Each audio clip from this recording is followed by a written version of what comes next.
Olá, o Salto para o Futuro de hoje está no ar. E a partir de agora, você é nosso convidado para acompanhar o terceiro programa da série Diversidade Sexual e Educação. E hoje você vai ver as propostas e os desafios para a inclusão da diversidade sexual nos currículos dos cursos de formação de professores. O direito ao nome social na sala de aula. Transsexuais e travestis falam das lutas e das conquistas no cotidiano das escolas. Estou aqui no Salto para o Futuro para mostrar para todas as travestis e transexuais o nosso direito de nome social nas escolas, em todas as repartições públicas, em qualquer ambiente que nós estivermos. O Salto esteve em Belo Horizonte para conferir o trabalho do GUDES, o Grupo Universitário em Defesa da Diversidade Sexual.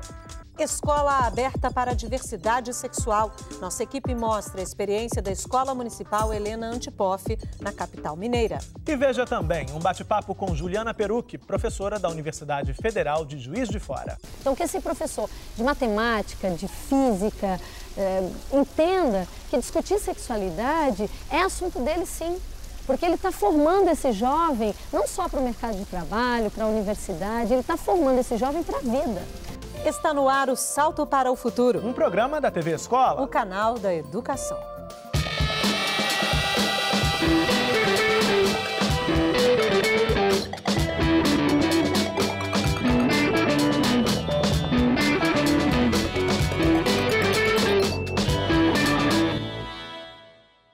Invisibilidade, negação.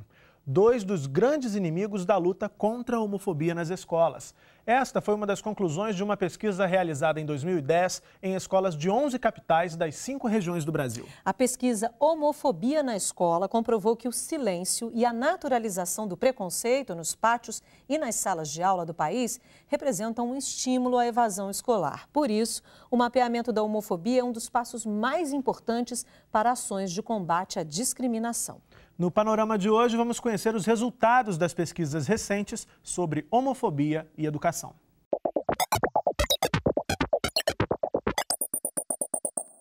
A Associação Brasileira de Lésbicas, Gays, Bissexuais, Travestis e Transsexuais, em parceria com as ONGs Pathfinder, Reprolatina e Ecos, realizou uma pesquisa sobre homofobia nas escolas brasileiras.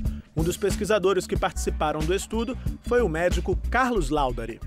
É uma pesquisa qualitativa, então a gente não tem números, não é?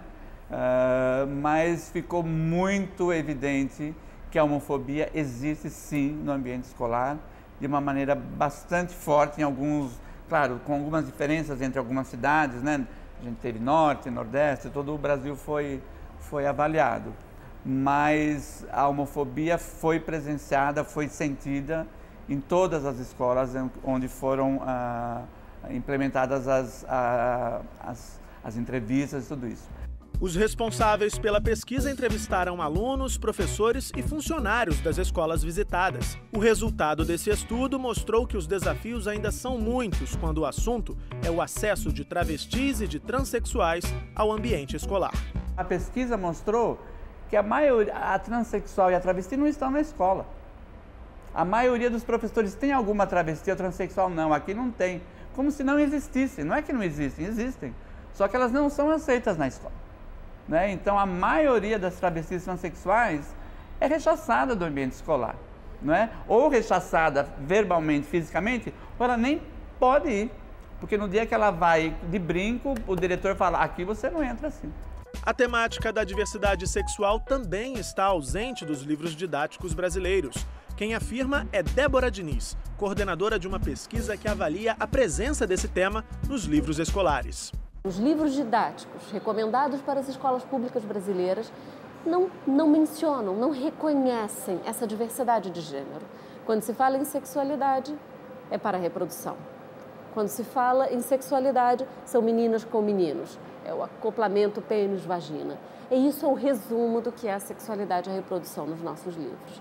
Então, algumas pessoas entendem que isso pode ser entendido como homofobia, que o silêncio é uma expressão de uma cultura homofóbica. A nossa tese é que esse silêncio é uma expressão de uma heteronormatividade. O que isso significa? Essa falsa crença que o mundo e que as pessoas são todas heterossexuais. Se a diversidade sexual ainda é silenciada nos livros didáticos, nas pesquisas acadêmicas o tema já faz parte de vários estudos, mas ainda existem desafios a serem enfrentados. O grande desafio, para toda uma geração de pesquisadores desse tema nas ciências sociais, na saúde coletiva, na psicologia, que são áreas com as quais eu tenho dialogado mais, tem sido a escassez de estudos mesmo, num primeiro momento no Brasil, principalmente sobre determinados temas, como, por exemplo, sobre homossexualidade feminina. A literatura sobre homossexualidade feminina no Brasil, ela só consegue ganhar maior expressividade e de um ponto de vista menos psicologizante, sem ser uma abordagem psiquiátrica, do final dos anos 80 para cá. Mais nos anos 90, segunda metade dos anos 90 em diante. Saiu de Palos um dia, vinha com 3 caravelas, a Pinta, a Nina e La Santa Maria. E se a sociedade brasileira ainda precisa avançar no que diz respeito à garantia dos direitos civis das populações LGBT, como a escola pode atuar para mudar esse cenário? Acho que trabalhar a educação é trabalhar com a desconstrução de uma série de ideias pré-concebidas. Especialmente nesse tema, muitas das vezes é dialogar com alunos que vêm de formações culturais, de referenciais religiosos, com outras vivências, e ter a sensibilidade, isso exige uma certa sensibilidade do professor nesse momento, para trabalhar criticamente as ideias que eles trazem, sem ofendê-los, de alguma forma sensibilizando eles para a importância dessas temáticas no avanço da cidadania brasileira. Então nós não podemos aceitar qualquer explicação de que porque a sociedade brasileira é homofóbica, a escola possa ser homofóbica. É exatamente porque a homofobia é errado. A homofobia, ela viola alguns dos nossos preceitos mais fundamentais de direitos humanos e da Constituição brasileira, que a escola tem que romper com essa desigualdade e promover uma nova cultura.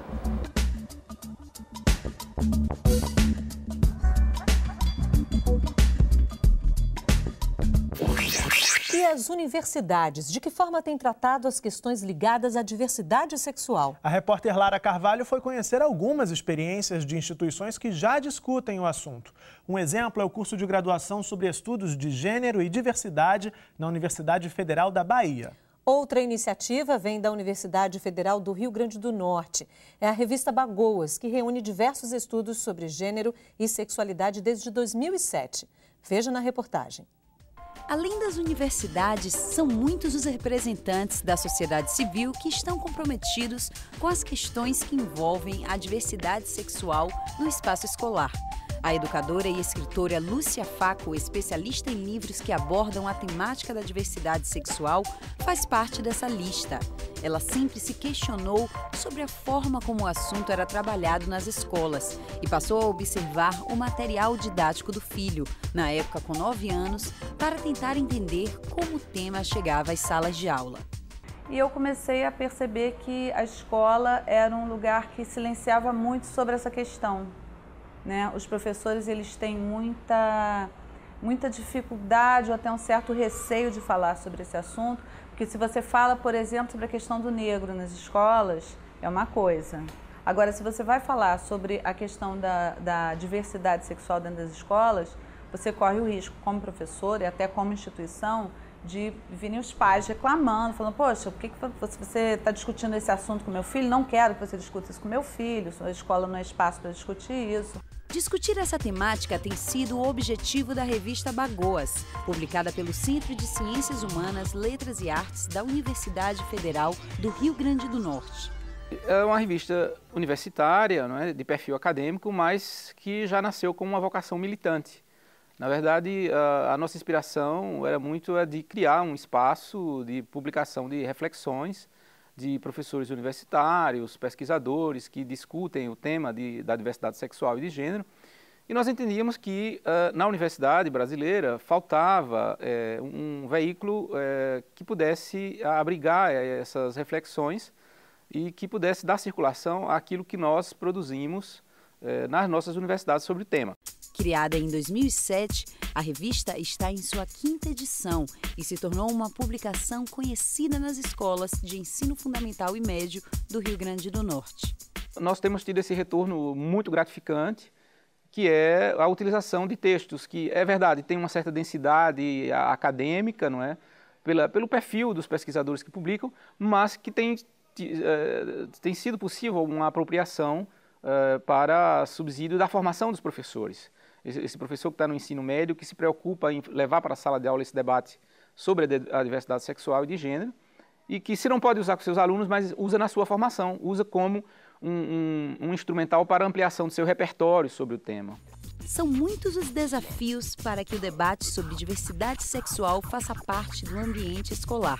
Segundo os professores Alípio de Souza e Olivanin, um dos principais é a formação dos professores.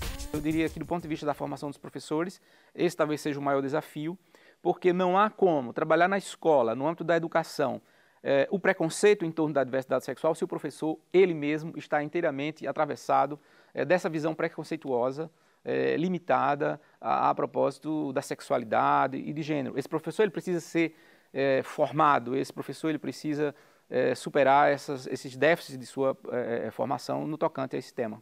Se não pensarmos de que forma esses conteúdos vão chegar em sala de aula, e qual a preparação, a formação que o profissional tem, nós corremos o sério risco de estar, em vez de estarmos desfazendo, desconstruindo estereótipos, estarmos reafirmando estereótipos. Existem pessoas que estão sendo assassinadas, violentadas, humilhadas, vivendo um adoecer psíquico, sofrimento emocional, unicamente em razão da sexualidade que é a deles, gays, lésbicas e transexuais. Isso não pode mais perdurar, sob nenhum ponto de vista. Eu diria até que estamos bastante atrasados no Brasil com respeito a isso. Tratar desse tema da diversidade sexual hoje, no âmbito da educação, em todos os níveis, se torna um desafio, mas também, eu diria, se trata de uma tarefa urgente e que precisa, de fato, entrar para a agenda das políticas públicas do Estado brasileiro.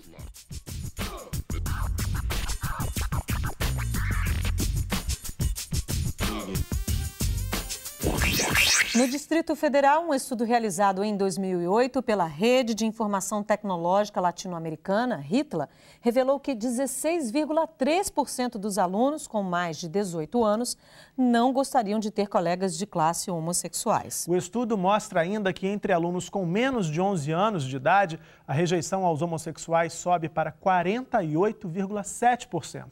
Sinal de que o preconceito pode começar muito cedo. Dados que reforçam algo que nós já vimos nos programas dessa série. A formação dos professores é fundamental para o conhecimento sobre o tema e para a valorização da diversidade sexual nas escolas. E como nunca é demais falar de formação de professores, esse é o tema da reportagem que vamos acompanhar agora. Felipe estava brincando com alguns amigos na rua quando caiu e se machucou. Como estava sentindo dor, começou a chorar, mas logo veio seu pai dizendo que homem não chora. Você concorda com isso? Dê sua opinião. Foi pensando em discutir questões como essa na infância que um grupo formado por professores de diferentes universidades brasileiras criou o projeto Tecendo Gênero e Diversidade Sexual nos currículos da educação infantil. Por que a discussão na educação infantil da sexualidade e das relações de gênero? Porque é interesse das crianças. Então, as crianças, desde que nascem, elas estão imersas aí num mundo, numa cultura que diz homem é assim, mulher é assim. Isso pode, isso não pode. Isso é proibido, isso é permitido. E ela está entendendo esse mundo que a cerca, não é? A proposta do trabalho, coordenado por Cláudia Ribeiro, é formar educadores nas cidades de São Paulo, Campinas, Lavras, Juiz de Fora e Campo Grande para trabalhar com a temática na educação infantil. Então, essas educadoras, elas vão planejar as brincadeiras, os jogos, não é? Mas a partir de todo esse estudo teórico que foi sendo feito aí no decorrer do curso. Então, discutir a dimensão da sexualidade e não só falar sobre, mas propiciar atividades para que a própria criança vivencie essa expressão, as expressões do seu corpinho, isso é fundamental. No Rio de Janeiro, a Secretaria Estadual de Educação também tem procurado ampliar o debate sobre gênero e diversidade sexual nas escolas. Hoje existe uma preocupação com a formação na temática, que é a questão da educação e da cidadania LGBT. Nós temos um trabalho muito forte nessa área. Se a gente está falando da diversidade sexual, é de você garantir o direito ao outro, independente da sua orientação sexual, independente da sua cor, independente do seu credo. Segundo Rita de Cássia, a estimativa da Secretaria é formar mais de 11 mil professores para o trabalho com as questões relacionadas à diversidade sexual. A própria Secretaria de Educação, o nosso grupo, também debate muito a questão, também fala muito da questão, porque a questão da diversidade, ela está do ensino fundamental ao médio, ela está na educação básica, né? Você precisa tratar dessa temática o tempo todo, mas você também precisa tratar com muita responsabilidade. Seja na educação infantil ou nos outros segmentos da educação, falar em diversidade sexual ainda é um desafio. Eu acho que o nosso maior desafio está na própria sociedade, né? Porque a escola é o reflexo dessa sociedade, né?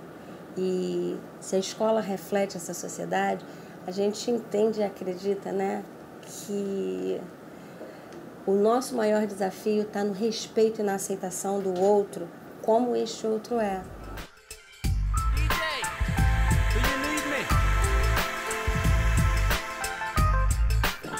Agora, o Salto para o Futuro faz uma rápida pausa e você vai ver depois do intervalo. A luta de travestis e transexuais pelo direito ao nome social no espaço escolar.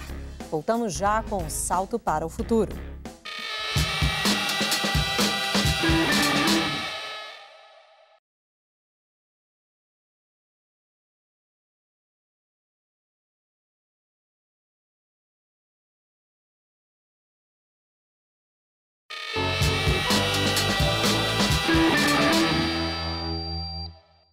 Salto para o Futuro está de volta e o tema do programa de hoje é Educação para a Diversidade. Desde 2010, uma portaria do Ministério do Planejamento prevê que travestis e transexuais que trabalham como servidores públicos federais podem usar o nome social nos crachás, endereços de e-mail e listas de ramais. Uma conquista que tem se expandido a outros setores. Mas e nas escolas? Ainda hoje, a hora da chamada é marcada pelo constrangimento para muitas das alunas travestis e transexuais. Na reportagem a seguir, você vai conhecer alguns casos de luta de travestis pelo reconhecimento do nome social. E vai ver também de que forma a Rede Municipal de Ensino de Belo Horizonte se tornou uma das pioneiras na adoção do nome social nas escolas. Tatiane Araújo foi uma das pioneiras na conquista pelo uso do nome social. No final dos anos 90, em Sergipe, ela já reivindicava o direito de ser chamada pelo nome que adotou. Bem, aos 16 anos a gente vai observando que o nome que você usa não está conduzindo mais com sua imagem, né?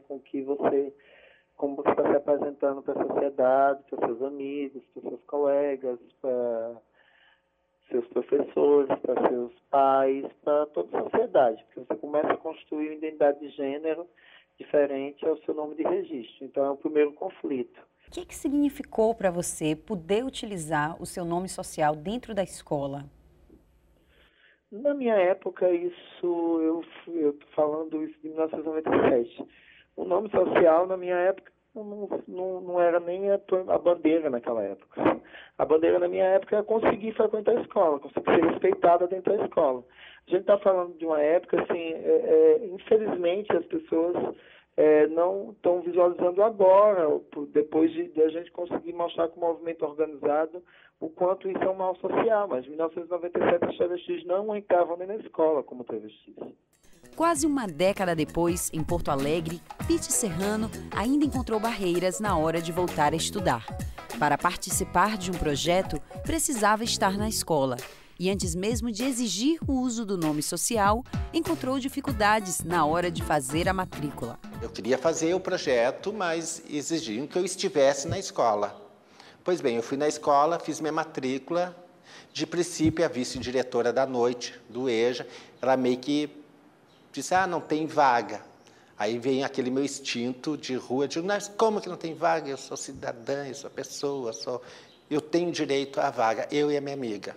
Aí vem o problema da chamada. Eu fui e disse para a diretora, gostaria que me chamasse pelo nome social de Pitty, não queria que me chamasse pelo meu nome de registro. O uso do nome social por travestis e transexuais é um direito desde 2009, no Rio Grande do Sul. Com o documento em mãos, Pitty e uma amiga, que também queria retornar à escola, questionaram a decisão da diretora. É um decreto que foi feito, sobre o nome social, que eu levei na escola e fui bem aceito. Hoje, na escola, eu sou chamado como Pitty, por ela, frequento o banheiro feminino, tá? Sou muito respeitada pelos colegas, tá? Pelos professores, inclusive professores, já dei oficinas sobre gênero, sobre DSTs, HIV, AIDS, no mundo das travestis, das transexuais. E para mim está sendo assim, hoje a minha cabeça mudou muito, hoje eu vejo o mundo de outra maneira. Em Belo Horizonte, a adoção do nome social nas escolas foi discutida com toda a sociedade. O Conselho Municipal de Educação de Belo Horizonte, ele recebeu uma demanda dos movimentos organizados da cidade em torno da questão LGBT, que solicitava o aceite, a inclusão do nome social de travestis no diário de classe. Esse foi um tema complexo, como todos os que chegam ao Conselho Municipal de Educação, foi fruto de muitos debates, com a participação de estudantes, com participação de famílias, com participação de representação das escolas particulares, para que a gente pudesse chegar num critério, numa metodologia para inserir o nome social. Embora existam avanços no debate sobre os direitos da população LGBT, algumas lideranças apontam que ainda há muito o que fazer quando o assunto é a adoção do nome social. A luta pelo nome social ainda é um sonho, Porque assim, a gente fala do nome social na saúde, o nome social na educação, o nome social na assistência social, mas não é esse o foco, não é isso que a gente acredita. Nós, enquanto movimento social organizado, travestis e transexuais pelo Brasil, o movimento pleiteia a utilização do nome e a modificação do gênero nos documentos oficiais. Hoje o que nós estamos pleiteando é uma coisa muito maior, que é o reconhecimento do Estado brasileiro enquanto a identidade travesti.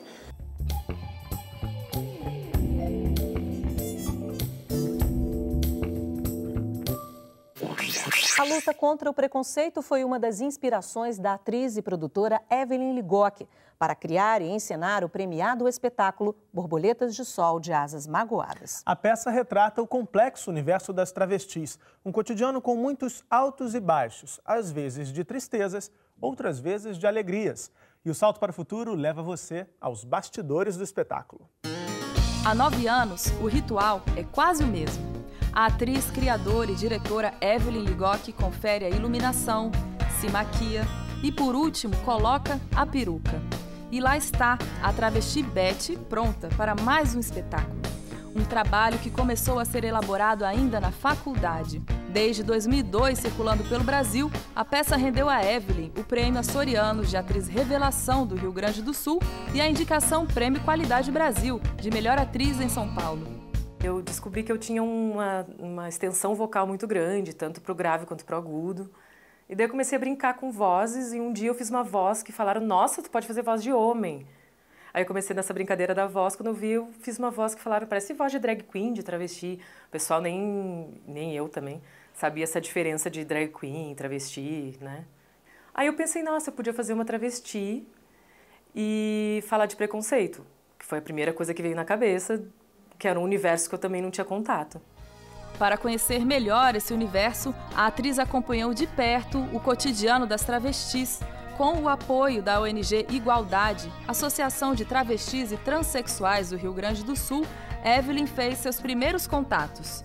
A partir daí, o caminho para a concepção do espetáculo já estava traçado. Nossa, teve uma entrevista que durou acho que 2, 3 da tarde até as 10, 11 da noite, quando eu vi, eu estava lá ainda.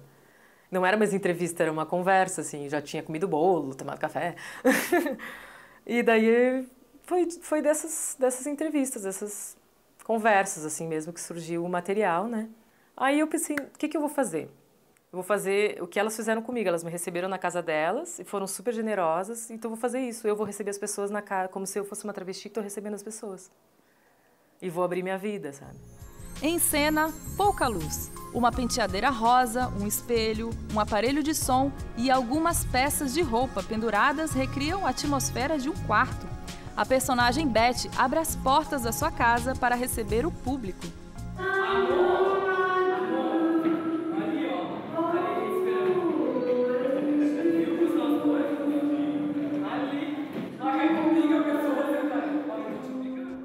Com todos acomodados no cenário intimista, Beth apresenta seu universo. Ela conversa sobre a exclusão e o preconceito que sofre por ser uma travesti.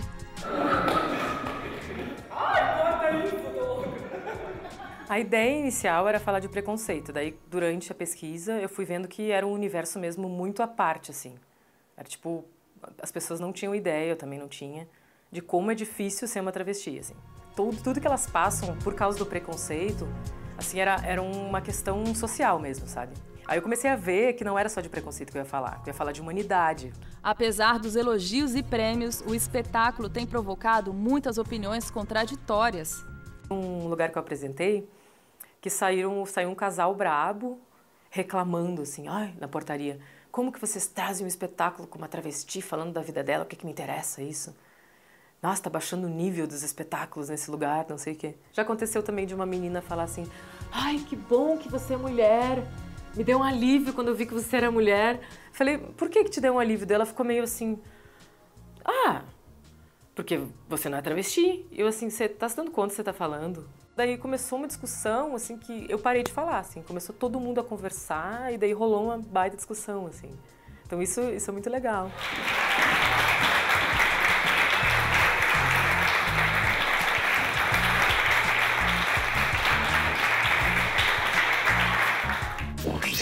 A toda a ação, uma reação. Uma das leis mais importantes da física inspirou os alunos da Universidade Federal de Minas Gerais a reagir contra a homofobia no campus. Os chamados trotes homofóbicos constrangiam alunos dos cursos da Faculdade de Filosofia e Ciências Humanas. Unidos, eles resolveram responder às ofensas com informação e educação. Assim, em 2007, nasceu o GUDES, o Grupo Universitário em Defesa da Diversidade Sexual. Além de episódios que envolvem violência física, são muitos os casos em que os chamados calouros são expostos a situações de violência simbólica, que envolvem preconceito e discriminação. Gravadas por alunos da Universidade Federal de Minas Gerais, essas imagens mostram como os veteranos tratam os calouros da Faculdade de Engenharia. Os veteranos orientam os novos alunos a insultar os homossexuais da Faculdade de Filosofia e Ciências Humanas. Esse trote acontece há 8 anos na avenida principal da universidade. Durante o início das aulas, isso acontece então em março, abril e também no segundo semestre, os estudantes da área de engenharia, eles são conduzidos pelos veteranos em frente ao nosso prédio, que aqui é a Faculdade de Filosofia e Ciências Humanas, a Fafiche, e aí eles entoam o seguinte canto: 1, 2, 3, 4, na Fafiche só tem viado. 4, 3, 2, 1, eles dão para qualquer um. Para combater atitudes como essa, alguns estudantes se reuniram e criaram o Grupo Universitário em Defesa da Diversidade Sexual. Com o apoio da reitoria, o GUDES começou a organizar mostras de vídeos, oficinas e palestras com a temática da diversidade sexual. E aos poucos, os integrantes do grupo perceberam que o preconceito não estava restrito aos chamados trotes homofóbicos. Então eram piadas preconceituosas de colegas de sala ou colegas de outros cursos, manifestações preconceituosas, discriminatórias de professores, e professores pós-doutores da universidade, e abordagens também de seguranças do campus, ou seja, funcionários dessa universidade abordando 2 caras ou 2 meninas porque elas estavam andando de mãos dadas. A equipe também buscou parcerias com outras instituições, como um centro que abriga adolescentes em conflito com a lei. Há 1 ano, o grupo realiza oficinas com as adolescentes. Para essa adolescente que estava em conflito, né, que realmente cometeu um ato né, ilegal, de repente ela não ter uma resistência da família em recebê-la de volta, porque ela tem uma namorada, né? Então o Goods tem ajudado a desvincular isso, né? A não recriminar a homossexualidade, as diversas formas de relacionamento. E a gente começou a fazer ações conjuntas porque, além do aspecto da visibilidade, a gente consegue abordar questões com mais perícia e precisão. Trabalhos conjuntos refletem em possibilidades de diálogo e construção de saberes e de ações mais coesas e mais próximas das nossas ações atualmente, né? Eu acho que o diálogo é sempre bem-vindo. No campus da Universidade Federal de Minas Gerais, já é possível observar os resultados do trabalho realizado por esse grupo. Hoje fala-se sobre isso, né? Hoje essa universidade não é mais inerte às questões sobre a homossexualidade, né? Se em 2007 foi uma grande quebra, um grande rompimento, a gente ter começado a fazer eventos na psicologia, assim, em 2008, ter pautado um evento de 5 dias, foi algo que causou um grande estardalhaço, né? Isso abriu caminhos, abriu linhas de comunicação e de diálogo para que se pudesse falar disso em diversos espaços dessa universidade.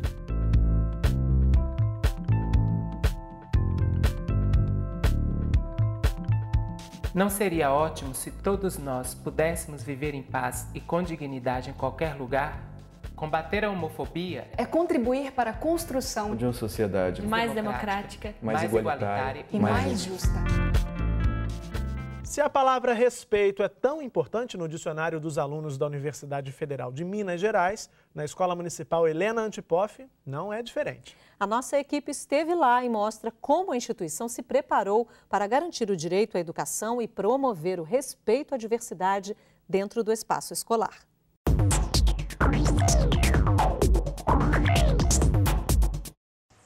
A Escola Municipal Helena Antipoff tem 1.200 alunos e fica aqui em Belo Horizonte. A instituição trabalha com os 2 ciclos do ensino fundamental e à noite também oferece a educação de jovens e adultos.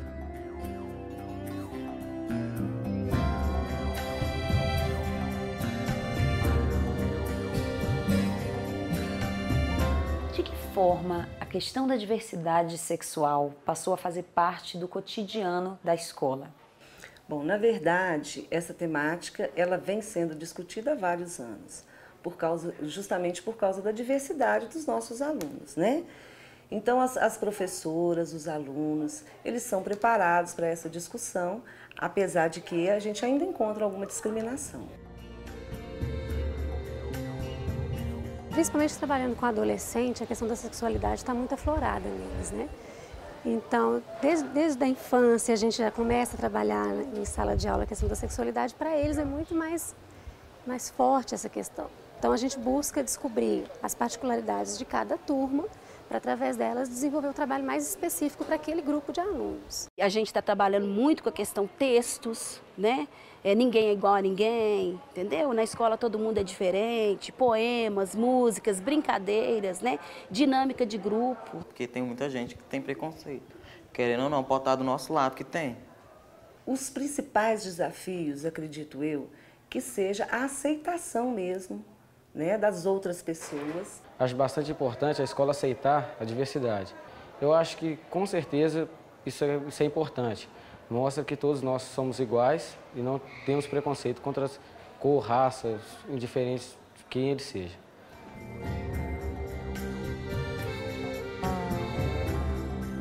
O desafio ele é muito grande quando você encontra dentro da sala o preconceito com outros alunos.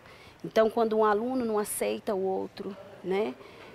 Aquela questão assim de não sentar perto, de não trabalhar em grupo. Então, esse aqui é um trabalho aí de conquista, né? E de ver ali o que você está trazendo, qual que é a sua mensagem para aquele aluno. A discussão tem que ser feita tranquilamente, sem discriminação, sem deixar que as outras crianças ou os adolescentes partam para discriminação, para agressão, porque muitas das vezes isso acontece. Então, essa discussão é feita, quando acontece algum tipo de discriminação, a gente conversa, a gente chama aqui na sala, mostra que nós não somos diferentes, por essa opção. A primeira coisa é enxergar ele como ser, né? Como aluno. Então, todos ali dentro, os 25, são meus alunos. Então, o trabalho ali, indiferente da opção dele, do que ele é, como que ele está vestido, o que ele está trazendo, né? Então, isso é um trabalho, primeiro, de policiamento, né? Até dos nossos preconceitos arraigados, né? Porque a gente tem, todo mundo tem. É um desafio para a gente também, por mais que a gente aceite, por mais que a gente fale que aceite, no fundo ainda é uma questão que a sociedade não aceita e a gente tem muitos valores ainda embutidos que a gente tem que ir quebrando aos pouquinhos.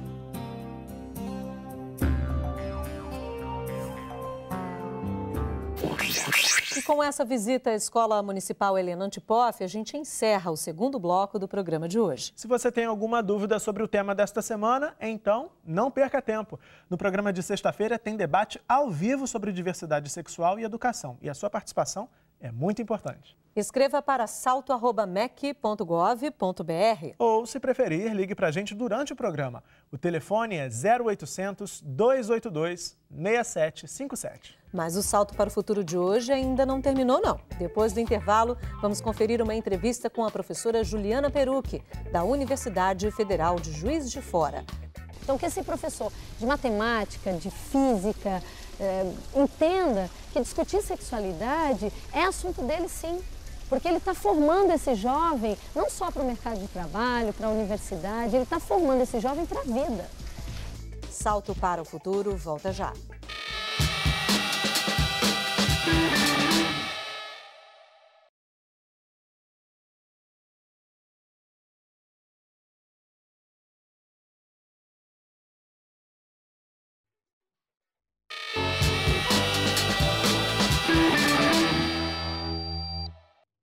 Salto para o Futuro está de volta e a gente começa esse terceiro bloco com uma entrevista.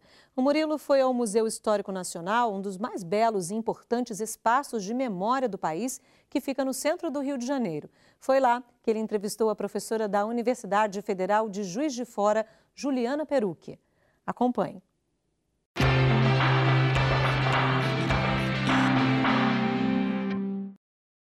Eu vou falar de uma história agora que pode ser muito familiar para vários professores e alunos que estão nos assistindo. Pense num menino que não gosta de jogar futebol nas aulas de educação física e que tem um comportamento diferente daquele que é o comportamento dos seus colegas. Aí na escola, esse menino vira alvo de chacota e de piadinhas entre os demais alunos. Essa história, que pode ser de fato tão familiar, revela que a homofobia está presente em muitas das nossas escolas, infelizmente. E é sobre esse assunto que nós vamos conversar agora com a professora do programa de pós-graduação em Psicologia da Universidade Federal de Juiz de Fora, Juliana Perucchi. Juliana também integra a equipe do programa Educação Sem Homofobia, um programa de formação de professores realizado no estado de Minas Gerais. Juliana, prazer recebê-la aqui no Salto para o Futuro de hoje.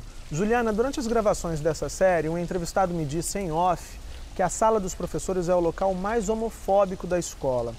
Eu fiquei bastante impressionado com essa afirmação, porque essa postura ela é exatamente contrária àquilo que a sociedade espera de um profissional que atua na área da educação. Para começar essa nossa conversa, eu pergunto, você concorda? O preconceito é mesmo tão presente nas escolas? Concordo. Infelizmente, devo concordar, porque a escola, juntamente com a família, a escola tem sido uma instituição em que o preconceito, sobretudo o preconceito homofóbico, tem se tornado cada vez mais expressivo. O que as pesquisas têm nos mostrado é que, de fato, a escola é uma instituição preconceituosa. Assim, não que os casos de homofobia agora estão mais visíveis nas escolas ou acontecendo mais. E aí há explicações de por que a escola e a família sejam, então, instituições em que o preconceito homofóbico tem encontrado um solo fértil para se proliferar. E que explicações são essas? O que pode nos ajudar a entender essa realidade? Bom, então, acho que, primeiramente, a gente tem que entender duas dimensões dessa questão. A primeira é como que o preconceito se organiza na vida, na sociedade de modo geral. Na modernidade, foi traduzido para a sociedade, de alguma forma, por diferentes instituições, não só a escola e a família, mas sobretudo essas duas, que as relações sexuais entre homens e mulheres que seriam o normal, né? Então a heterossexualidade se institui na modernidade como uma norma. E aí tudo que é norma institui o desviante, não é? O que está fora da norma passa a ser então reconhecido como anormal, patológico. Essa tese que academicamente, cientificamente nós chamamos de uma construção da heteronormatividade ou da heterossexualidade compulsória faz com que todas as outras práticas sexuais e vivências da sexualidade não heterossexuais se constituem então como anormalidades. A partir daí, para você transformar um cidadão de direitos em alguém de segunda classe é muito fácil. Toda essa concepção falsa, é uma concepção equivocada de que a heterossexualidade é algo natural na humanidade, né? Foi perpetuado por uma série de dispositivos, dentre eles os dispositivos pedagógicos. Então, assim, não é de se estranhar que nós tenhamos na escola, a escola como um espaço de legitimação e perpetuação da violência homofóbica. E aí a perspectiva é que a gente vá elucidando isso para a sociedade de modo geral e tornando essa história da carochinha algo conhecido entre os professores, né? Para que as pessoas possam então entender que de fato a sexualidade humana é muito mais ampla e possui muito mais variações, e essas variações não podem ser traduzidas como hierarquias. Vamos falar então da formação dos professores. Hoje essa temática da diversidade sexual ela já está presente nas políticas públicas, nos filmes, nas novelas, nos jornais, enfim. E a universidade, ela já incorporou essas questões e as reflexões sobre esses temas aos currículos dos cursos de formação dos professores? Muito modestamente, assim, nos currículos de forma muito modesta. Claro que a gente tem um avanço, né, em relação à própria inserção desse tema, não apenas no mundo acadêmico e nos estudos. A gente tem percebido que nos últimos 10 anos os temas relacionados à diversidade sexual têm sido cada vez mais temas objeto de estudo e de investigação nas ciências humanas e em outras, nas ciências da saúde, enfim. Mas a universidade é também uma instituição social e uma instituição de ensino superior, mas não está fora desse contexto da modernidade. Então, também muito paulatinamente esse tema tem encontrado espaço de visibilidade dentro das universidades. O que a gente tem percebido é que esse tema se insere quando há pessoas vinculadas a departamentos que bancam esse debate, né? Isso é um problema na minha concepção, porque o tema deveria ser incorporado do ponto de vista institucional, né? Então, não apenas como uma temática relacionada ao desenvolvimento humano, por exemplo, né? Já que se refere a questões da sexualidade, mas sobretudo como uma pauta importante para a agenda política do país, para a agenda científica do país.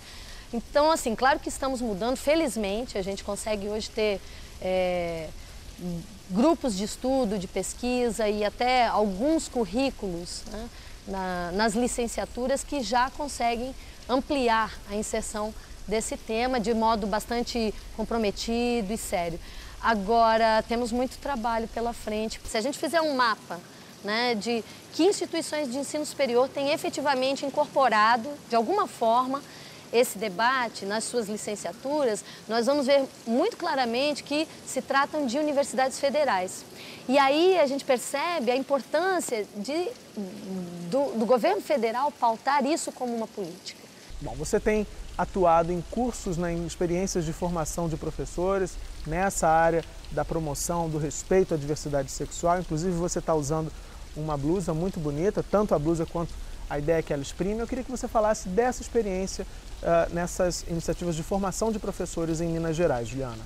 O Educação Sem Homofobia, que nós desenvolvemos em Minas Gerais de 2008 até 2010, contemplando 6 municípios mineiros. Nós desenvolvemos, ao longo desses anos, diferentes trabalhos de formação de professores das redes municipal e, no caso de Juiz de Fora, também de algumas escolas estaduais. O que a gente percebeu no Educação Sem Homofobia é que, muitas vezes, esses professores, essas professoras não identificam determinadas situações que acontecem na hora do recreio ou mesmo em sala de aula como situações violentas. O Educação Sem Homofobia teve um primeiro objetivo, uma primeira tarefa de capacitar esses professores de modo que eles consigam identificar situações de violência. Não é? E num segundo momento, ou concomitantemente a essa habilidade de identificar,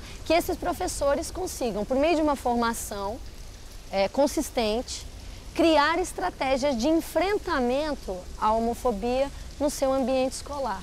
E como é que os professores que participam desses cursos reagem a essas discussões? Quais são os principais tabus entre esses profissionais? Bom, os tabus são os mais variados, né?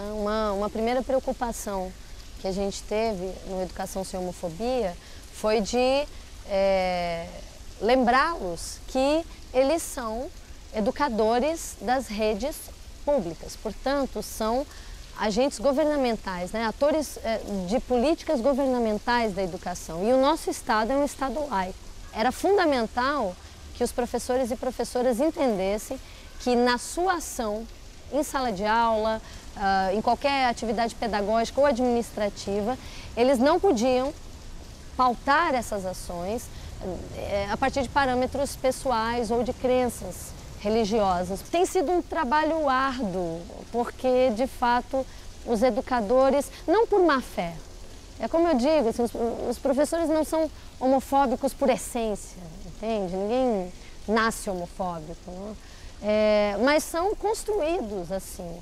E a gente precisou, então, capacitá-los, e aí eu acho que a produção acadêmica tem muito a oferecer, né? Porque quando eles entendem, por exemplo, as primeiras aulas eram de legislação, então a gente colocava esse debate que acontecia lá em cada município mineiro, que o projeto contemplou, colocava como que essa dinâmica aqui nesse município reflete políticas internacionais, né? Como os princípios de Yogyakarta, políticas governamentais como o Programa Brasil Sem Homofobia, para que esses educadores entendessem que aquilo que eles fazem em sala de aula ou na sua prática cotidiana da administração escolar tem que reverberar de alguma forma essa perspectiva mais ampla. Eu acho que elucidar um pouco esse campo antes de capacitá-los para desenvolver ações de promoção à diversidade sexual nas escolas onde eles trabalham foi um primeiro grande desafio. Juliana, infelizmente já estamos chegando ao fim dessa nossa conversa e, para encerrar, eu gostaria de te ouvir a respeito do que se pode esperar de um professor que de fato seja comprometido com respeito à diversidade sexual. O professor e a professora precisam estar acompanhando o debate das políticas públicas do seu município, do seu estado e aquilo que tem sido, então, orientação do governo federal, sobretudo do Ministério da Educação, no que diz respeito a esses temas. Então, que esses educadores efetivamente se comprometam com a educação, né? Muito mais. É claro, a gente sabe que a vida de professor é bastante árdua, não é? Os educadores têm uma paixão pela sala de aula e é por isso que continuam em sala de aula. Então, é esperar muito ou bastante deles que eles consigam também acompanhar os debates mais amplos no âmbito da política. Mas é fundamental que isso aconteça, para que eles próprios possam fazer um controle social junto às suas instâncias governamentais, Secretaria Municipal de Educação, Secretarias Estaduais de Educação. E o segundo ponto é, então, nós esperamos que esses professores estejam mais abertos a uma formação que não seja apenas de conteúdo. Não é? Que a gente espera que o professor de matemática ele entenda que o debate acerca da sexualidade, da cidadania, que é o grande debate da diversidade sexual hoje, é acesso a direitos e manutenção de direitos, ou violação de direitos, no caso do preconceito homofóbico. Então, que esse professor de matemática, de física, entenda que discutir sexualidade é assunto dele, sim. Porque ele está formando esse jovem não só para o mercado de trabalho, para a universidade, ele está formando esse jovem para a vida. E um jovem bem formado não é apenas aquele que consegue conhecer brilhantemente as equações e dominar, né, os números e as letras. O jovem bem formado é aquele que consegue ter domínio da sua vida no espaço público, que entenda que as suas vivências de fórum íntimo e particular são suas, mas elas se desdobram no âmbito público, não é? Porque isso aparece lá na escola como a forma como o menino se veste, a forma como a menina senta. Então, os professores precisam entender, de uma vez por todas, que a escola não é um espaço de transmissão de conhecimento, é um espaço de formação de pessoas e que eles e elas, educadores e educadoras, são atores imprescindíveis e responsáveis por esse processo. Ok, Juliana, muito obrigado pela entrevista. Obrigada a vocês. O terceiro programa da série Educação e Diversidade Sexual está chegando ao fim. Agradecemos a sua companhia e contamos com você no programa de amanhã, dia de entrevistas aqui no Salto. A cada bloco, um convidado vai conversar com a gente sobre a relação entre educação e diversidade sexual. Não perca, o nosso encontro está marcado. A gente espera por você amanhã, aqui na TV Escola. O canal da Educação. Tchau. Tchau.